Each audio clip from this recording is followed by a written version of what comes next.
नमस्कार सगळ्यांना. माझं नाव चंद्रभान कदम आणि आपण बघत आहोत वेळेच्या सर्वश्रेष्ठ उपयोगाचे सिद्धांत. तर आपण आज बघणार आहोत तुमचं जे दुसऱ्या दिवशीचं वेळापत्रक आहे ते बनवून तुमचं जे सुप्त मन आहे त्या मनाचा उपयोग करून घ्या. मित्र, आपल्याला दोन मन आहेत, एक जागृत मन आणि एक सुप्त मन. तुम्ही कधी विचार केलाय का? कधी बऱ्याच गोष्टी आहेत की तुम्ही दिवसभर एखाद्या कामाविषयी विचार करता की ते कसं करायचं काय, पण तुम्हाला त्या कामाचं सोल्युशन मिळत नाही, ते कशा पद्धतीने करावं. आणि नंतर तुम्ही विचार करत करत झोपी जाता आणि दुसऱ्या दिवशी सकाळी उठल्यानंतर तुम्हाला त्या गोष्टीचं जे आहे त्या कामाचं सोल्युशन ऑटोमॅटिक मिळतं. हे जे सोल्युशन आणून देण्याचं काम जे आहे ते तुमचं सुप्त मन करतं.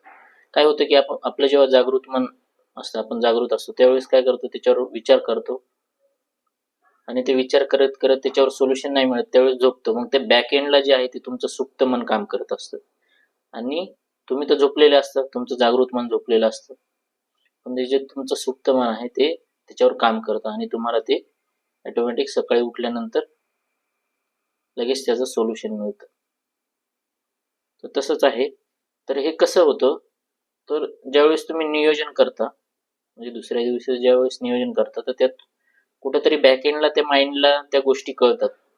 जेव्हा कसं असतं की जे लोक प्लॅनिंग करतात ना, तर त्या प्लॅनिंगमुळे काय होतं की तुम्हाला आज तुम्ही एखाद्या गोष्टीचं प्लॅनिंग केलेलं आहे उद्यासाठी आणि तुम्ही पूर्ण प्लॅनिंग केलं आणि रात्री झोपले, तर जे तुम्ही प्लॅनिंग केलेलं आहे कामाचं, तर त्यामध्ये जेव्हा तुम्ही सकाळी उठता आणि ज्यावेळेस तुम्ही कामाला सुरुवात करता त्यावेळेस काय होतं की ते जे प्लॅनिंग आहे त्याच्यामध्ये अजून चेंजेस होतात थोडे बहुत, आणि जे तुम्ही त्या कामासाठी टायमिंग ठरवलेलं असतं तर त्यामध्ये काय होतं की तो तुमचा टायमिंग आहे ना तो ऑटोमॅटिक कमी होतो. म्हणजे एक सिक्वेन्स असतं. आता सपोज तुम्ही 3 कामं करायची ठरवली, तुम्ही लिहून ठेवलेली आहेत, ठीक आहे. जेव्हा तुम्ही सकाळी उठता ना त्यावेळेस त्याचा सिक्वेन्स चेंज होऊन काय होतं की ज्या 3 कामाला तुम्हाला 2 तास लागत होते ना ते तुमचं काम अर्धा ते 1 तासात होतं. म्हणजे काय होतं की एखादं काम आहे तुम्हाला पोस्ट ऑफिसमध्ये जायचं, बँकेत जायचं, ठीक आहे.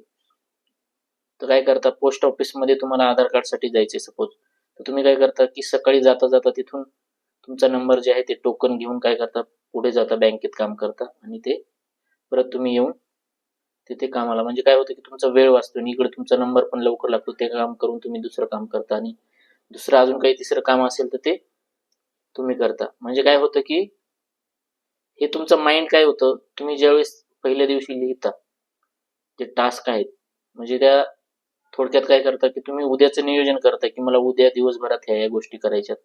माझा फर्स्ट हाफ मध्ये सपोज तुम्ही ऑफिसला 11-12 वाजता जाणार आहेत, तर मला या 2 तासात थोडं उशिरा जी माझी कामं आहेत, बँकेचं आहे, पोस्ट ऑफिसचं आहे, तर ही कामं मला कंप्लीट करायची.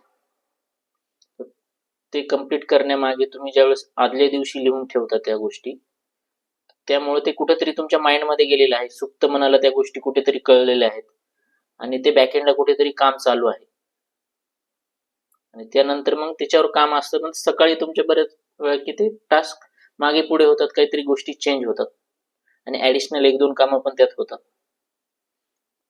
तर अशा प्रकारे तुम्ही हे करू शकता. याचं मी एकमेव कारण तेच आहे की याला जे वेळेच्या सर्वश्रेष्ठ उपयोगामध्ये घेतलेलं आहे त्याचं कारणच ते आहे. तर हे एक एक एक एक गोष्ट जी आहे ती उलगडत जाते मित्रांनो, आणि अशा प्रकारे आपण नियोजन करून आपला वेळ वाचू शकतो आणि बऱ्याच कमी वेळात आपण जास्त गोष्टी करू शकतो. महत्वाचं मला हे सांगायचे की लाईफमध्ये वेळ खूप महत्वाचा आहे. एक लक्षात घ्या, तुम्हाला मी आत्ता 1,00,000 रुपये दिले, ठीक आहे, आणि हेच 1,00,000 रुपये मी तुम्हाला 10 वर्षापूर्वी दिले, तर त्या 1,00,000ची आणि या 1,00,000ची व्हॅल्यू जी आहे ती सेम असणार का? नसणार आहे. याचं एकमेव कारण काय आहे, तर वेळ आहे, ठीक आहे. तर टाइम खूप महत्वाचा आहे. वेळेला महत्व, आपण म्हणतो ना की वेळेला महत्व आहे. याचं कारण एकमेव असं आहे की पैसा आहे, ठीक आहे, पैशाला आपण व्हॅल्यू देतो, पण पैशाची व्हॅल्यू ही वेळेनुसार चेंज होती, हे लक्षात येतं तुमच्या. कारण सेम अमाऊंट 1,00,000 रुपये तुम्ही 10 वर्षापूर्वी जर तीच 1,00,000 रुपये त्या 1,00,000मध्ये ज्या गोष्टी तुम्ही घेऊ शकता त्या 1,00,000 तुम्ही आता किती गोष्टी घेऊ शकता. सपोज त्यावेळेस तुम्ही 10 गोष्टी वस्तू घेऊ शकत असाल, तर आता तुम्ही त्याच सेम अमाऊंट मध्ये तुम्हाला त्याच वस्तू घ्यायच्या, तर त्या 5 किंवा 6 अशा येतील. का? कारण त्या पैसे तर सेम आहेत, अमाऊंटची पैशाची व्हॅल्यू कमी झाली. त्याचं कारण काय? वेळ आहे. त्यामुळे वेळेला खूप महत्व आहे. आणि तुम्ही जे आपली जे 30 दिवसाचं जे टास्क आहे आपण कंप्लीट करतोय, ठीक आहे, डे बाय डे. आता आपला जो सिद्धांत आहे आजचा 19वा सिद्धांत, तर हे लक्षात ठेवा. अजून आपला एक लास्टचा सिद्धांत राहिला आणि त्याच्यानंतर आपलं एक कन्क्लुजन म्हणून सगळ्या जे आहे रिव्हिजन सगळ्या पॉइंटचा आपण एक कॉमन